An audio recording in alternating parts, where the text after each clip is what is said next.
నగరంలోని గద్దలగుంట పార్వేట కార్యక్రమం అత్యంత వైభవంగా జరిగింది. మాజీ మంత్రి బాలినేని శ్రీనివాసరెడ్డి తనయుడు వైసీపీ యువనేత బాలినేని ప్రణీత్ రెడ్డి గద్దలగుంట పార్వేటలో పాల్గొన్నారు. గద్దలగుంట ముఖద్వారంలో డిప్యూటీ మేయర్ వెల్లనాటి మాధవరావు నేతృత్వంలో ఏర్పాటైన పాట కచేరీకి ప్రణీత్ రెడ్డి పాల్గొన్నారు. గద్దలగుంటలోని నాగారపమ్మ తల్లి, అంకమ్మ తల్లి ఆలయాలకు వెళ్లి అమ్మవార్లను దర్శించుకున్నారు. అక్కడి నుంచి శ్రీ మహాలక్ష్మి అమ్మవారు, శ్రీ కోదండరామస్వామి ఆలయం, అంకమ్మ తల్లి, రాజరాజేశ్వర స్వామి అమ్మవార్లు, గద్దలగుంట ప్రసన్నాంజనేయ స్వామి ఆలయాలలో ప్రత్యేక పూజలు చేశారు. ఈ సందర్భంగా కోదండరామస్వామి ఆలయం ప్రక్కన ఏర్పాటు చేసిన పాట కచేరీ కార్యక్రమానికి హాజరయ్యారు. ఈ సందర్భంగా ప్రణీత్ రెడ్డి మాట్లాడుతూ గద్దలగుంటలో నిర్వహించే పార్వేట కార్యక్రమానికి ఆహ్వానించినందుకు కృతజ్ఞతలు తెలిపారు. నగర ప్రజలకు, జిల్లా ప్రజలకు సంక్రాంతి శుభాకాంక్షలు తెలిపారు. వచ్చే సంవత్సరం ఇంకా వైభవంగా పార్వేట కార్యక్రమాన్ని నిర్వహించాలని ఆకాంక్షించారు. గద్దలగుంటలోనే మా నాన్న చిన్నతనంలో తిరుగుతూ పెరిగారని, మీ ఆదరాభిమానాలు ఎప్పుడూ చూపించారని, అదేవిధంగా ఈసారి ఎన్నికల్లో కూడా మా నాన్నకు మద్దతుగా నిలవాలని కోరారు. కార్యక్రమంలో mayor Gangada Sujatha, Katari Shankar, deputy mayor Vellanati Madhavarao, corporator Tadi Krishnalatha, కార్పొరేటర్లు, వైసీపీ నాయకులు పాల్గొన్నారు.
మంచోడు కాబట్టి ఉన్నదాని ఫ్రెండ్ను ట్రై చేస్తాను.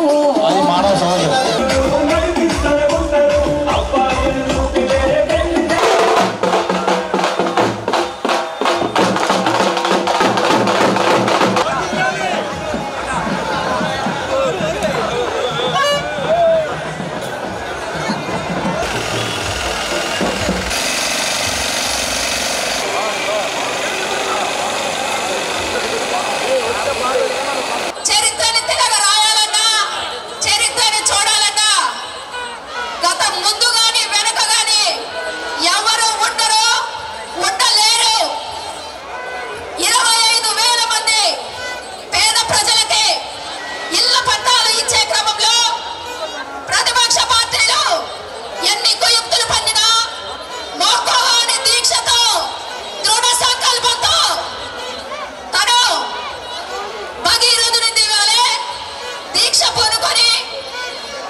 శుభాకాంక్షలు.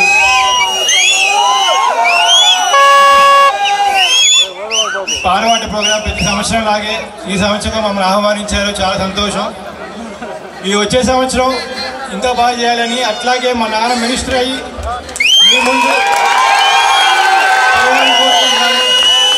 గట్లగుంట మా నాన్న చిన్నప్పుడు అంతా పెరిగింది, ఇక్కడే పెరిగాడు. అందరూ మీ ఇంట్లో పక్కన తిరుగుతా ఇక్కడే పెరిగాడు.